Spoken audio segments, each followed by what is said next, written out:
کام میرے بھائیوں کر لو، خدا کی قسم تمہاری بچیوں کے سہاگ بچ جائیں گے۔ دو کام کر لو، تمہاری بہووں کی عزت بچ جائے گی۔ پہلا کام یہ، اپنے بچی کا نکاح خدا کے گھر میں کرایا کرو، مسجد کے اندر کرایا کرو، درود شریف والے ماحول میں کرایا کرو، اللہ کے گھر کے اندر ذکر والے ماحول میں کرایا کرو۔ دوسرا میرا بھائی، میں منع نہیں کرتا، تیری بچی ہے، مال تیرا ہے، اپنی بچی کو 10 لاکھ روپے کا جہیز دے، تیری مرضی، لیکن بچی کو شادی حال سے رخصت نہ کیا کر، گھر کی چوکھٹ سے رخصت کیا کر۔ خدا پاک کی قسم ہے، شادی حال سے جائے گی، جتنے بے نمازی دیکھیں گے، جتنے غیر محرم دیکھیں گے، یہ ان کی لعنت اس کی گود میں آئے گی۔ اس کی گود میں آنے والا خدا کا ولی نہیں بنے گا، کتا بلا بن کا گود کے اندر آئے گا۔ دو کام کر لو خدا کے واسطے، بچیوں کو گھروں سے بھی آؤ۔ شادی جگہ کم ہے، ٹھیک ہے، شادی حال میں کھانا ہوگا جی۔ کراچی کے اندر بہت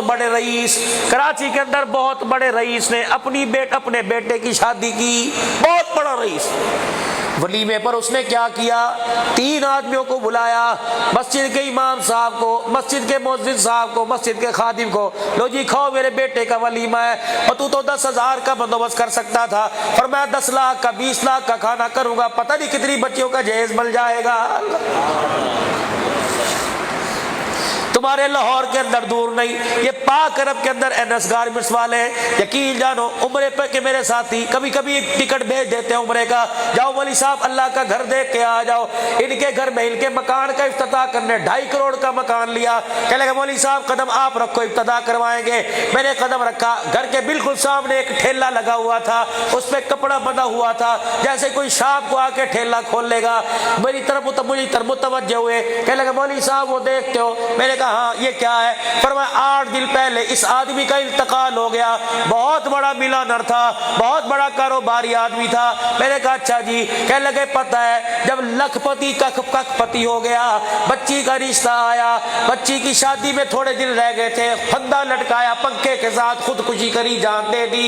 اللہ اکبر، جب لوگوں نے اسے پھانسی کے پھندے سے، جب اسے خودکشی والے پھندے سے نیچے اتارا، اس کے پیروں میں ایک پرچہ لکھا ہوا تھا، اس کے ساتھ جہیز کی لسٹ پڑی ہوئی تھی، اور پرچہ لکھا تھا بیٹی اپنے سفید داڑھی والے باپ کو معاف کر دینا، میں نے تیری شادی کی تاریخ مانگی، انہوں نے اتنی بڑی جہیز کی لسٹ دے دی، اے میری بچی تیرا باپ تجھے جہیز نہیں دیتا، اس وجہ سے شرمندہ ہو کر تیرا باپ ہمیشہ ہمیشہ کے لیے تیرے سے دور جا رہا ہے۔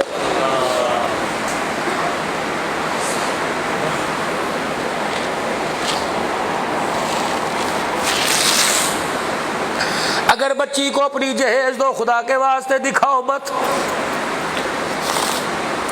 برتن دھونے والی نوکرانی بھی دیکھے گی، جھاڑو دینے والی عورت بھی دیکھے گی، جیسے شادی پر تم نوکرانی 4 دن کے لیے بنا کے لائے وہ بھی دیکھے گی۔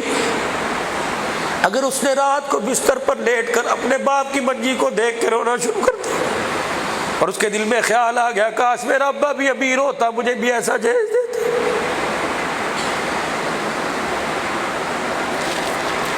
فرمایا ایسا نہ ہو کہ تیری بچی کے جسم سے اللہ لال جوڑا اتار لے، ایسا نہ ہو پروردگار عالم لال جوڑا اتار کر سفید کفن پہنا کے قبر میں نہ پہنچا دے۔